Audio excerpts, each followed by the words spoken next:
Yeah, bells are very interesting. They're definitely frequency, and if you look into like the myths and things about bells, a lot of them say that they were to keep trolls away.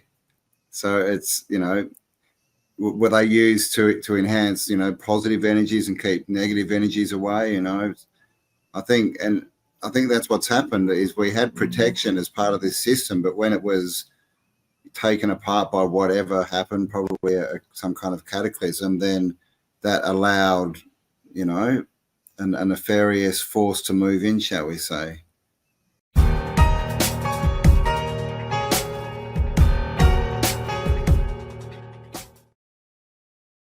Welcome back to Raised by Giants live discussion. Welcome everyone in the chat. Good to see you guys out there, and any moderators or channel members. We have an amazing, never before done show today, which is always great when you get to see or hear something for the first time. A dynamic duo of David Dubine from Adapt 2030 channel and Campbell from the Autodidactic channel. Today, Lost History, Star Force, Ancient Power Sources, Nikola Tesla, and I've really been looking forward to it. Now, there's a place called Lago de Garda, which means Lake Garda. And if you look, there was a star fort right at the very south edge of that. And in the 1650s maps, it shows that it's definitely an island within a river. It looks like it's a couple miles off the lake. But then if you look at the 1755 maps, that is in the lake. It's not even, it's a remnant of some sort of foundations that are at the side of the lake. So some transition happened there. So I'm starting to look at a lot of finding single points on the map like that one is a good start. And just finding as many maps from that same exact area for as many dates as I can and just overlaying them to look at the changes. But that's one of my best examples, that Lago de Garda with that star fort originally in the river center as an island in the river that went around it. That suddenly some earth change happened and that thing is inside. And the old port of Rome as well, the same exact thing happened. That ended up 1.2 miles inland. So what's going on with these events here where suddenly ports are not used any longer and there's massive shifts in geologic feature that rivers run in different directions and then ports are no longer usable. And then they just tell you something simple like, oh, it's silted up. They didn't use it any longer. I kept getting that excuse too. I'd always ask, why didn't they use that port anymore? Oh, well, river changed course. It silted up. Well, I'm like, dude, how many rivers can change course in a very short period of time where your entire port system is rendered useless? Like what event happened during that very short couple decades? Non-functional ports, and then you got to rebuild new ports because everything's shifted in its river course. I think we have cyclical resets or catastrophes, whatever you want to call them as well. I mean, you can see it in all the old maps. We've got islands that appear and disappear, continents change shape, or, environments change. It's, we've all heard the woolly mammoth, right? That was ice frozen with tropical food in its mouth in Siberia. So clearly we have events that change things pretty quickly, but they're not rivers silting up. It's much bigger forces that I think we're talking about. Well, you know how you get 1,000 years of no progression is people that have the ability to create any of this stuff, right? If you kill the builders of something, then no one knows how to build anything. It would take them a really long time to be able to figure out how to build a house. We've been told our whole lives that wrinkle creams were the easiest way to look younger. Now one doctor says that's nothing but old news. Dr. Lakey has focused his attention away from mainstream cosmetic practices. Why? So he can pursue a revolutionary anti-aging breakthrough. It's almost like Photoshop for your face. His personal clients have dubbed his new do-it-yourself technique the Age Rewinder method, because it can take years or even decades off your appearance in under 2 minutes. In light of this amazing breakthrough, Dr. Lakey has released a step-by-step video to the public, free, uninterrupted, where he outlines exactly how to use this simple solution from home. The video's since gone viral. At first it was shared by Facebook users, but since has racked up 2.3 million views, thousands of people reporting they look decades younger. So you can find more about this yourself right now. Go watch the video, bhmd1.com/adapt right now, or click on that link in the description box below. That's bhmd1.com. /adapt. And now on with the video. If you have a few people, just to give an example, like you have a city, one person, a few people know how to build buildings. If you kill those people, nobody knows how to build buildings. And it's going to take them a really long time in order to figure out how to build buildings again. Then you effectively get rid of the technology. You get rid of whatever it is that needed to be built. I mean, I think in some circumstances, with intricate technology, you could make that argument, if you took everyone out. But I believe everyone's born a genius, and it's the education system that takes that away from them. Humans are so ingenious, especially when they're in a situation where they need to be. And if you have houses you can look at and see, then it wouldn't take long for people to work out how to build them. Maybe with advanced electronics, but to me that's just part of this story. It's the system that has put us here, that's introducing all the poisons into our food system, water system, that create the education system, and money, tax, you can go there, politics, and that's repressing the humans. But you get a human away from that. And I mean, look at children, look at babies. You don't get a dumb baby. I think that's just a story they want us to believe about ourselves, because if we believe that, then we're we're less likely to fight back against their rules, right? I will say one thing. I have we have a forest on our property here, and it doesn't take long till you understand how suspension of trees falling over in a storm can form a structure, and you could probably replicate that. Trees are falling down in our forest all the time. We got pine property here that was part of on the very edge of our property was an old logging company's land, and those trees are continuously falling down, and they fall down in formations where they become structurally sound. I mean, just something that simple should reboot civilization itself, of coming with that base of, all right, we can make something in a concave structure. Wow, I wonder if we put those things straight and did some T's across them, if we could make something as well. So it's taught out of us, or we're supposed to be so specialized and laser niched on our specialties that nobody's a generalist. I'm not sure exactly how that would have been done when you're taking the innate observational powers from a human being away of the platonic solids or nature itself with cylinders and cross beams, and then evaporate that out of any possibility of being able to put that together and create something from it. There's a lot of things I just can't get in terms of timelines. Again, it all rolls back to that again. That massive wipeout of life would have had to have been so massive that you would really come down to just millions of people left on the planet to take 1,000 years to restart it again. Well, I mean, that applies if someone sees a house, yeah, they might be able to duplicate a house, but that doesn't apply to a pyramid. We can't duplicate a pyramid. Yeah, so just because you can see it and look at it doesn't mean that you can rebuild it. And several civilizations throughout history have tried, and it's garbage. They can't do it. Yeah. They're lopsided. They're really crappily. You know what I mean? Like it's yeah. But that wasn't the Dark Ages. But yeah, I agree. Anything technical like that. Yeah, well, then you also have the cataclysm thing of this, and like resets. So who's to say that this wasn't a cataclysmic event that started this? And a lot of people were wiped out, and this reset started, and the technology was lost. Would you not think that would be a possibility? Yeah. No, I think a reset. There's a lot of books that seem to show people going out and rediscovering these sort of battered places. But I don't think, in my mind, these resets and catastrophes that happen aren't worldwide. It's not like one thing takes out the whole world. It seems that happens every now and again, but it seems that we have smaller, more precise ones a lot of the time, just looking at all the different ruins around. That could definitely reset, but 1,000 years, that's a long time for people to just sit around and do nothing. Right, because you got to think about the Chinese had established trade routes through the Silk Road, through Central Asia, over into, let's say Turkey. But then we had the Roman Empire, which established trade routes all through North Africa and all through Europe, obviously. Even if there was a cataclysm, those very ends of the road, for the better term, would have still had trade routes and still been somewhat intact. So they would have had the stories about, if we just go far enough that way, we're going to find other people that are going to trade with us.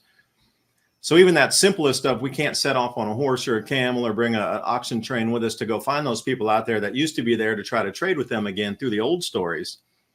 And there's been resets in China too, like these grand solar minimums that pop up and these emperors. Now, another fact for anybody to check out. There's never been a period of time longer than 400 years that emperor and the house of the emperor has been in power. For some reason, they always collapse and are usurped by new power bases every 400 years or so. So look at those dynasties over there. They never last longer than 400 years. And you need to ask yourself, why? Is it a micro reset like you're talking about? Was it a global reset? That could be, once every 5 of those cycles, once every mini cycle, maybe 2 continents have something or 1 continent has something happen to it. But then as you come around over these, 2,000-year periods or some boom that happens globally, and then it sets us back. Because I was wondering about electromagnetism as well, where, if we come into a different electromagnetic field, the way we process information in our brains is going to change, because those lobes of your brain are electromagnetically connected. Electricity fires your brain off. Well, if there's an interruption in that magnetic field, perhaps you're not able to operate and you lose your functionality and dexterity, or who knows what would happen. But maybe children aren't as affected of this different magnetic field state. There's just a lot of things to put into in terms of natural cataclysms and cycles. And then is it just brute force from a comet strike or some sort of meteor impact? Or is it electromagnetic field where we're going to a zero state of electromagnetic field and our planet can tip on itself? Is it a change in that electromagnetic field state that affects, not only animal migrations, but then human behavior, perception, et cetera, that upsets that balance? Or maybe people can't feed themselves for a week or 2 and then they die because they can't even drink water. They don't know how. They forget to drink water. But the remnants are left. And I'll say one last thing. When we were in Verona, I was talking to a coffee shop owner there, restaurant coffee shop owner, who also believed the same thing. It's like, Romans up here, we're talking about stumbling into cultural layers below them. The ancient Romans, we're talking about cultural layers below them here in Verona. And they find always these different layers of time that are buried in between like 1.5 to maybe 3 feet. And they'll find it, they build on top. There was too much energy to dig it out. And then they find another layer. So it's like a layer cake going down. And for some reason, which I didn't understand, is they stopped at certain layers. They just wouldn't go any deeper. And I was asking, well, there's other layer. Why don't you go any deeper? And they're like, well, the funding for this stopped. And you dig yourself. There's something else under there, even deeper than that. But for some reason, I don't know what. And Israel's the same. They go down to the layers right around, Christian era time, 2,000 years prior, and they just stop all the digs right there. And we find this is a routine thing that I keep finding again and again. The cultural layers, as soon as they come to a certain prior time in the past, they never want to go deeper. Explain that one to me. When something else is down there deeper.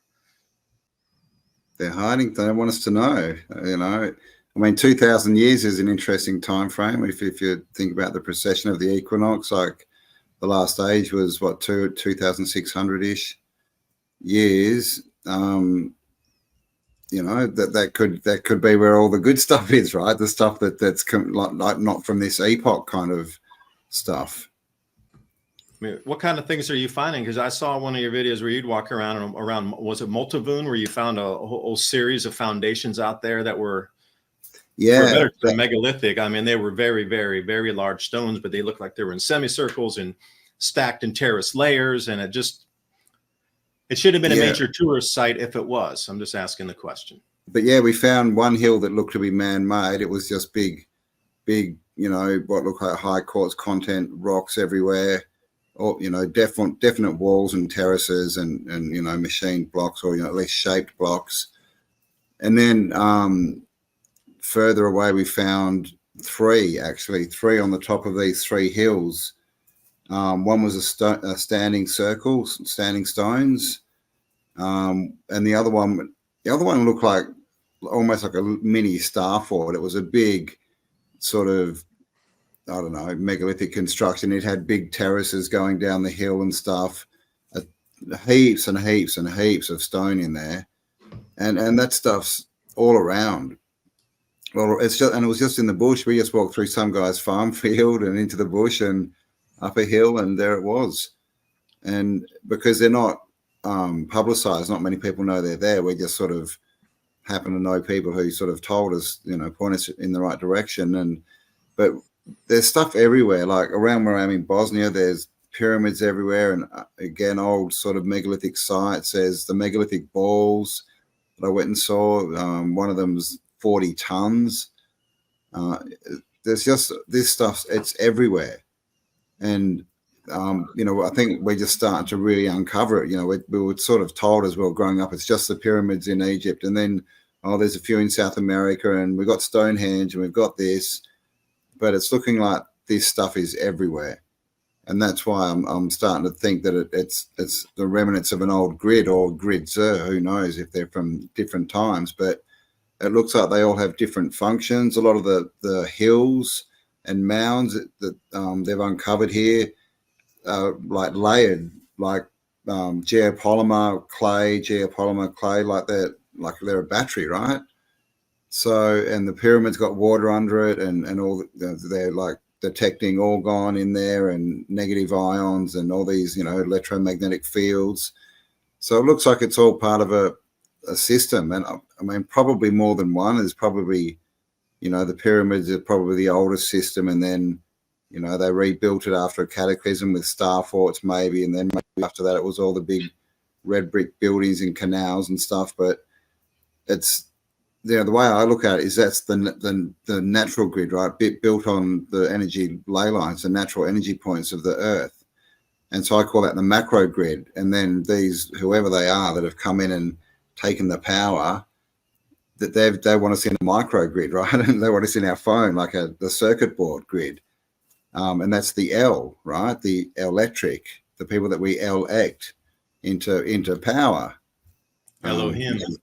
Elohim, right? Interesting. So, yeah. Oh, that's my little point. That's where I was going. Well, let me ask you about the quartz then. You brought that up. What do you think about the, how does that fit into an electrical grid using Paleozoic effects with quartz then? Yeah. Well, I mean, if you put quartz under pressure, it releases piezoelectric energy. You can also store energy. You can store information in quartz. As far as I know, you can use them as to direct the energy as well, like to point it. So I think it's a big part. And we use crystals, right, which is basically quartz. We use them in watches and computers and chipboards and all that kind of stuff these days. So I think they were, definitely part of the energy system of the grid that was out there. More part of the, I guess, what we would think of as the electronic sort of components, directing energy flow, maybe stabilizing the frequencies and things like that, storing information as well, because you can store information in them, and everything we see, right? It's all sandstone or lime. It's all full of quartz.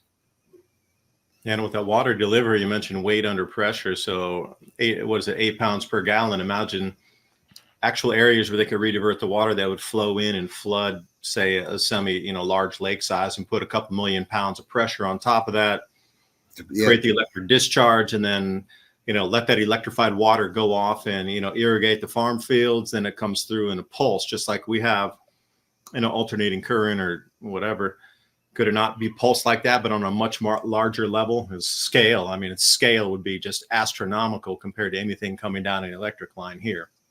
Although they're not really delivering you electricity, they're just making the electrons pulse. You're really, I want to pay my electric bill by the electron because I'm reusing the same electron back and forth again on my wire, right? So they're not giving me electricity. Yeah, I saw you laugh when I said that. You understand that one? Yeah. Had a bit of a look into that one. Yeah, it's all a scam, man. It's we've had, as far as civilizations on Earth, we've had this free electricity. We've had machines that structure water, which I think might have been part of what the star forts were doing as well, structuring water. Basically that was a grid and technology that was for us, to enhance us, to enhance our bodies, our minds, our spirits. And now what we've got is the complete opposite. And, we're seeing the effects of that. They tell us that people didn't live long and were short in the past. But when you just got to read about the Greek philosophers, and most of those lived into their 80s and 90s. And, like this whole perception of we're at the best point in the epitome of man, humankind now, it's just not true. Like we've fallen, man. We're way below where we used to be. Yeah, and a lot of the statues that we're seeing in Italy specifically, not so much in other places, but the stone statues, were life size of the individuals. And they were, I'm 6'4", and I was looking up at these things. They're like 6'8", and built like a pro wrestler, every one of them. And they were supposedly life size of the individuals that were represented in the carvings. And I'm thinking, you got an entire society of 6'8", 6'10", incredibly powerful people running around. And then you look at in the paintings and you see in the size of that, even what is considered the regular guards of the day, quote unquote. But then the kings themselves were much larger. So if you're going to take, and that's artistic creativity. They wanted to make the king this, I think they were painting the realism was what we see in terms of stature and girth and size of the individuals at the time. So, history tells you one thing, that, they were pygmies, and, we finally grew up and we're 6 foot now from all of whatever. But it seems like every single one of these resets, the persons get a little smaller. Yep. Yes. Yeah, I'd agree with that. But the architecture is really big. You have these giant doorways. You have these giant steps. It's so interesting how they want to make it seem like that people were a lot shorter, but everything was built for really big people. Yeah. Some of the doors, like they actually have door handles on them that even you couldn't reach, Dave. Like they got these handles like 10 foot off the ground. It's crazy. So what, how old are those buildings and what were those doors for? But, we've got swords, we've got armor, we've got skeletons, we've got so much evidence of so giant, of giants, basically. It's not just a fairy tale, kids. Maybe the fairy tales are the truth that you referenced that wasn't ever written down. That you say, how did the peasants pass information? Well, through fairy tales, children's stories, etc. But perhaps that's the truth that could not be written down. That makes sense. And when it comes to these grids and these like PowerPoints, Campbell, you referenced earlier that it seems like these megalithic sites and these star forts and a lot of this were like power, like energy sources, which seem very plausible, especially when you look at the Mayan complex in Mexico laid out like a grid and the motherboard of a computer and a cell phone. And it seems like back in the day, it was more like structures on Earth that were creating this grid. And now now everyone is the grid. Yeah, pretty much, yeah. Now people are the grid. Now we're carrying around the grid with us in our pocket. The macro grid to the micro grid, right? The nature versus the electronics.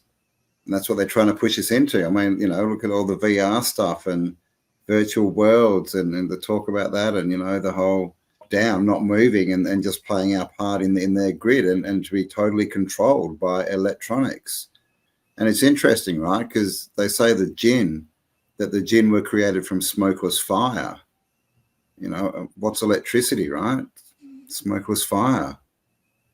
Yeah, and carrying a mobile phone out into a nature area, what kind of electromagnetic resonance would that leave in a pure state of nature as you walked through with your, phone on, maybe not connected, maybe connected to a cell network, but what kind of resonance does that leave in a pure environment? Because then they can contaminate the environment with electromagnetic pollution.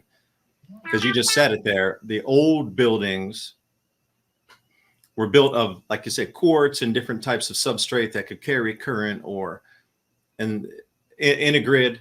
But now you look at today's world, it's concrete. Like we've turned a substrate that has no real electrical capacity to be the base of all of the buildings, at least in the highways and these sort of things. Think about megalithic stones that were actually the stanchions for some of our 8-lane superhighways versus poured concrete and rebar that's shorting out the system. Like just the very building materials themselves, either able to carry current, and that would be electromagnetic and knowledge, both. It's a frequency, or not. What is the most conductive element that we know about? Do either one of you know, like, what's the most conductive element? Is it copper? Is copper the most conductive, or silver? I don't know for sure. Copper would be up there, and it's gold everywhere over these old world buildings. You know, all the gold domes and other bits and pieces. It's all gold, which is interesting because it's all like, looks like it's gold plated, right? And you need electricity to do that. But they tell us that they didn't have electricity back when some of these buildings were built. But well, Campbell, can I ask you a question? When you I know you're looking around some cathedrals and more ancient building thing. Have you seen any of the copper lines in up the walls or on the floors and any of these? Have you noticed that too? Yeah. Yep. Definitely. Right up to the antennas on the roof and down the walls. And yep. I've saw it at some star forts as well, in different buildings and old towns. Yeah, I mean, it looks like they were collecting energy, right? And especially the cathedrals. Obviously, they got resonance, right? They got their organs, they got their choirs, they got their bells. So it was the whole thing was about frequency and resonance. And you know, I kind of think that's why they were taken over, you know, by the religions, is because that's where you felt close to the creator, because of the resonance, right? And they just changed it to feel close to our God kind of thing. Yeah, I mean, I think there were healing centers as well, but definitely part of some kind of grid where they were collecting and distributing, or at least using some kind of energy source. I've also seen a few instances where it shows that these cathedrals are built over big water tanks, basically, big water vats, right? And which is just wherever there's water under a building, I'm pretty sure it's like an electronic, you know, electrical creating device. But yeah, I've definitely seen the strapping. It's a lot. Say one thing about the bells. Also in the city of Verona, in the castle there, they had some World War II photos, and our American soldiers had thousands of bells in a courtyard. They'd stripped out of everywhere there was a bell. I was like, there's that many bells that they could even strip out of. Apparently every single building had bells. Homes had bells, churches had bells, everywhere had bells in these different configurations, some of them longer, but they put out a different frequency. And they stripped everything in the 40s of bells. There was none left. Yeah. And they were like, well, they needed to melt it down for this and that. And the excuse was written in a couple paragraphs, but stripping the frequency out of human range, I think, was more the point. Yeah. I don't think we've got any original bells. You know, I think they've put some back in some cathedrals now, but they're not the original ones.